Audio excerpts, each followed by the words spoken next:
Hey y'all, what is going on? This is Jesse Both in the 19th hole.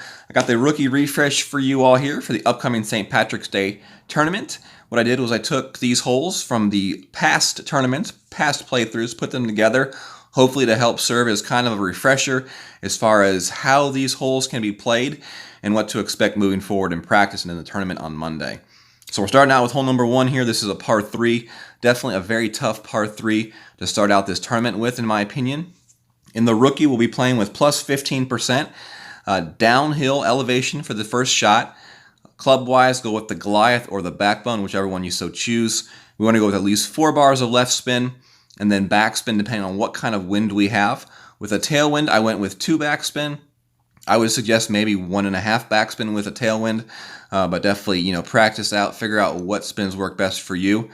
I like to aim the ball, the edge of the blue ring, kind of right there at the edge of the rough line, as you can see, with that ball guide kind of pointing towards the hole. We play with a slight offset for that left to right tailwind, and you're going to make sure you adjust your club at whatever percentage you are in, min, mid, or max, depending on where you set your shot up. You definitely want to hit perfect on the shot because great ball on this hole will not get you in the hole.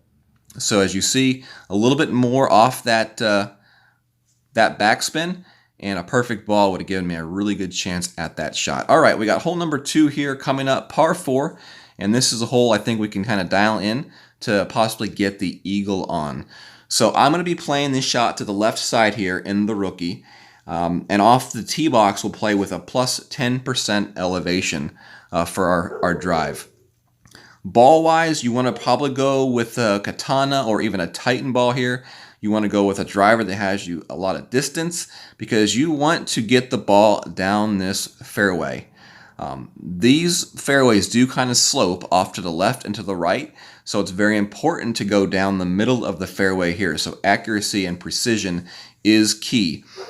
You want to get as far down the fairway as you can as well because that sets you up for a better second shot. So you want to make your adjustment here for the wind, and then I would suggest pushing back up to max on the shot. You can go with a little bit of overpower if you want, whatever feels comfortable to you. Just want to make sure you continue to have that chance to hit that perfect ball. As you see, we split the fairway here, and we roll up the left fairway. So for the second shot here, it's kind of tough because as you can see, the fairway kind of slopes down. So if you get far enough down that fairway, I would play a second shot at plus 0%.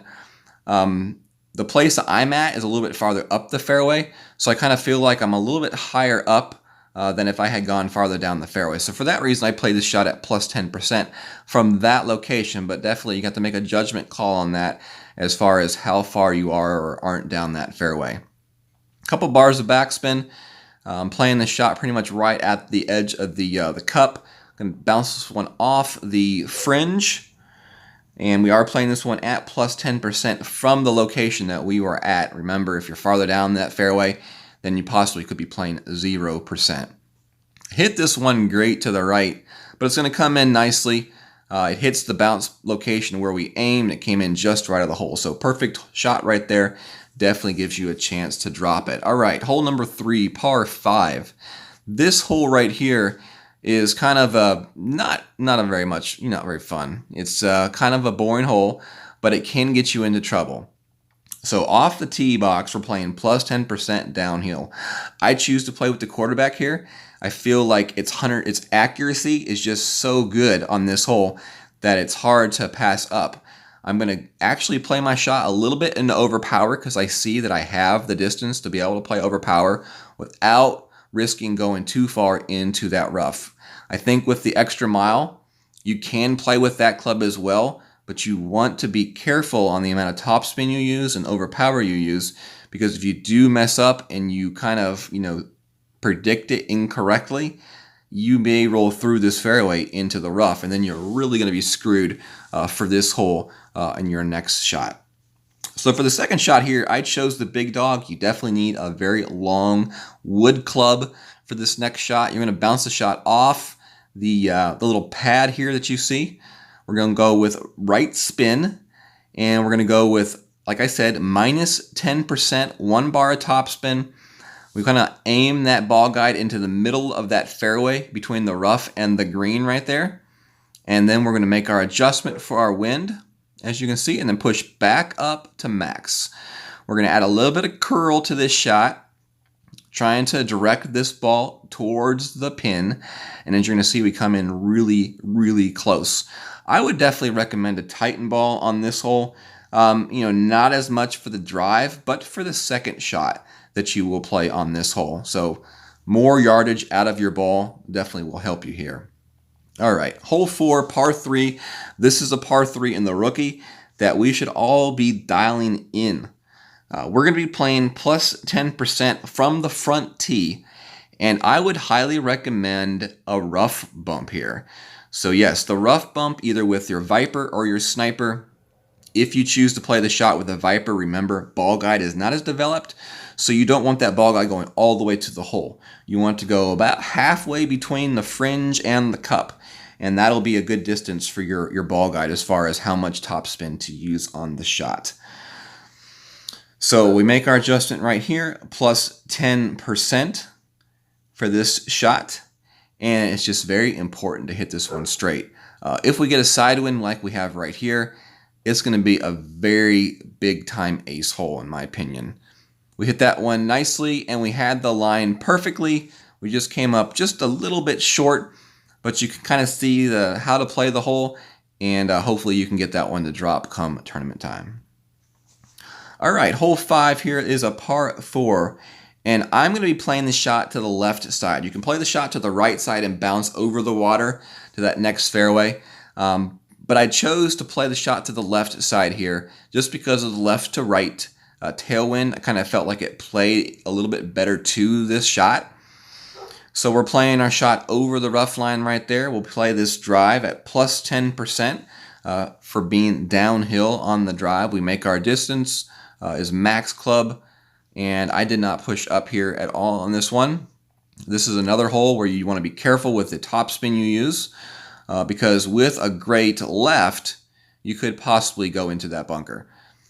So definitely be careful on that. You want to use right spin and a little bit of top spin just to put yourself in a good position for this second shot. So for the second shot here, we play this one at 0%. And the way we're going to do is we're going to line up this shot here. We have a very nice and straight tailwind.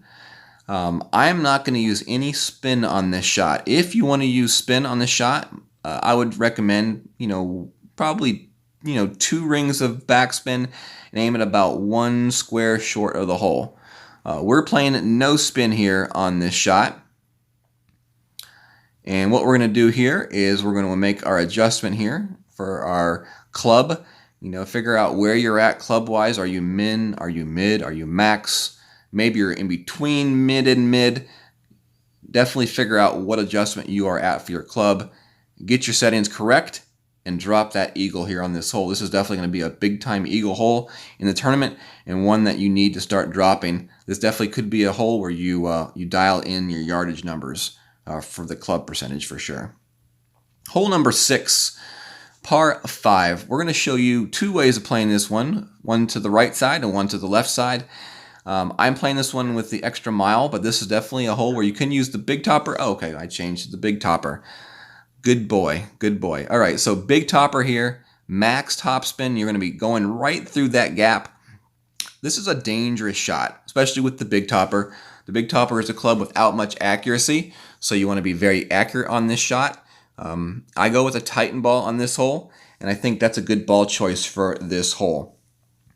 So we're playing the drive at plus 20% downhill. Plus 20% downhill. Hit perfect. Very key to this hole, especially with the big topper that has do accuracy.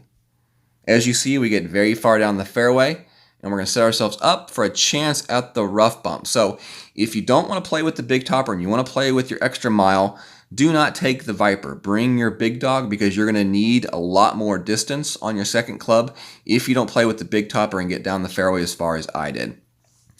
So we're going to be playing this shot right about mid-distance with our Viper. We're playing this second shot at minus 10% going uphill. And as you see, we're going to go with 3 bars of right spin and just like a half bar of top spin. This is a hole where you can definitely drop the albatross. The rough bump is going to give you absolutely the best chance to drop the albatross. So it just depends on if you want to get risky with your drive and go for the chance for the albatross here. Looks like we had it pretty well lined up. We should have probably gone with no topspin though. So 3 right spin, no topspin would have been perfect for that shot with that wind. All right, so I'm going to show you also an approach to the left side. This is a little bit safer of an approach, I would say. In my opinion, you're playing the drive with the quarterback. You're really counting on that ball guide to help you out here. So I'm looking at the right side shot here, and then I realize, oh, let me do the left side shot. So what we're going to do here is we switch back to the quarterback, and we use that ball guide to our advantage. I play the shot with the quasar ball, but you could definitely play it with the katana ball as well, and that would work out. We're playing the shot here the same way, plus 20% on the adjustment right there, and you just want to make sure that you hit this ball up that fairway and you don't go too far into the rough. Another good reason to play the quarterback. The ball guide, doesn't lie most of the time. All right, so for the second shot here, we're either going to be playing a triple bounce shot here, or you can play a bounce shot where you actually land in the rough and then roll out onto the green. So you have those choices here. As you see, the ball guide's not very developed here, so definitely be careful with your setup here. I would rather hit the rough kind of at the back edge of the rough and then roll out onto the green. What we're going to be doing here, though, with a headwind, it's much tougher of a shot. I wouldn't expect to get a shot like this in the tournament for sure. I would play plus 10% for the second shot here on this particular approach, and you see I went with the triple bounce right there. So we bounced over nicely, and we have a really good chance at the putt for the easy eagle. So if you're not comfortable with the big topper right, then play the quarterback left. All right, hole 7 here. This is another par 4 where you have a chance at an eagle for sure. Another hole that I think could become one of those holes that you really need to get to be in medal contention for the rookie. So we're playing plus 10% downhill on the drive. You're going to play with your extra mile. And I would definitely recommend going with at least a quasar ball. If you wanted to go with a Titan ball here or a katana ball, that may help get you farther up this fairway. And the farther up the fairway you get, the better your chip is toward the hole. So I'll just leave that up to you, depending on what you want to do as far as your resources go. But you can play it with anything quasar and up. We want to make this shot go over this bunker and go up to the left here. You definitely want to use some left curl here. We do have a right to left wind here, so we're going to be helped with our wind.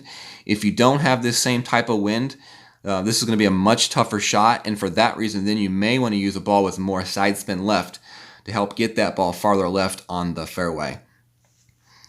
So for the second shot here, we are playing it at minus 10%. It is uphill to the hole, and this is either the Hornet or the Thorn. You can choose whichever one of those clubs you want, whichever one you feel most comfortable with.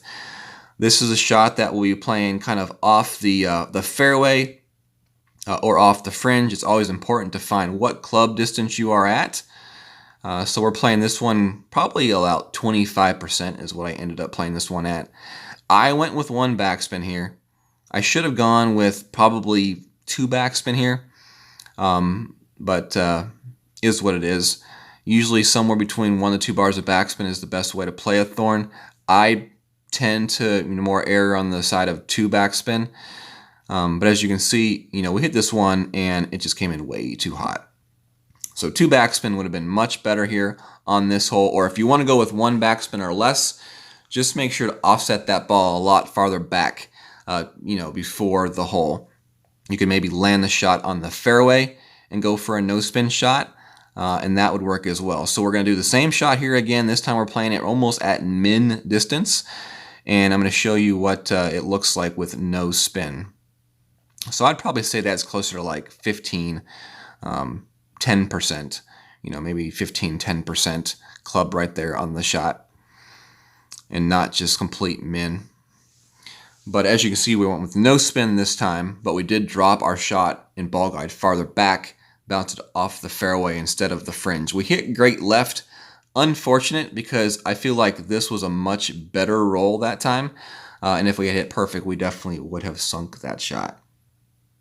But minus 10% uphill for that second shot. All right, hole number 8. This par 3 right here could become a must-hit par 3.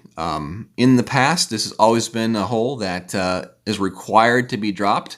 But as you can see, if you don't have a correct wind, if you don't have a headwind or a side wind, you can be in between clubs very easily on this hole.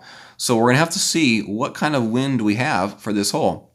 Otherwise, as you can see, use the right side of the green, use that hill to funnel the ball back to the hole. This is a perfect hole for the sniper. It will also work with the Viper, but you just kind of have to set the shot up a little bit better. Maybe have some specific aim points to use for the shot. Plus 10% downhill on the adjustment. Pray for a side wind or a headwind on this hole, because if not, then we'll be playing a shot off the back fairway with a long iron. And if you have to use the long iron, then you'll have to use a little bit more topspin on the shot. All right, last and final hole, hole number 9. This one right here is going to be a toughie. I'm going to show you a method that I use in the last tournament. And if we get similar wins, it'll be a method that everybody else is using as well. Berserker time. You got to use the Berserker ball. Unless you're packing like higher level advanced rookie clubs, then you could probably go with a Titan ball. But mid-lower level rookie clubs, Berserker is probably going to be what you need. You want to bounce to the second fairway. Now you have to figure out the topspin you use depending on what kind of wind you have, because you don't want to bounce through the second fairway. You don't want to bounce to the second fairway. Here you're going to see me actually clip the rough, so I didn't go with enough overpower on this shot. You want to end up as far up to the end of that fairway as possible for the second shot. For the second shot, definitely want to bring the big dog in the rookie. The big dog for sure. So we are going to be playing this next shot with plus 10% downhill. I'm going to use right spin and top spin, and we're going to use full right curl here on this shot.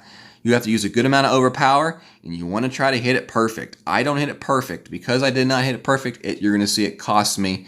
My ball is going to leak out to the left edge here and roll into the rough. I want you to see how close I am to the green here on the shot. So if I had not hit great left, if I had hit perfect or even great right, I probably would have been like right up there next to the green. So it's definitely a good way to play this hole.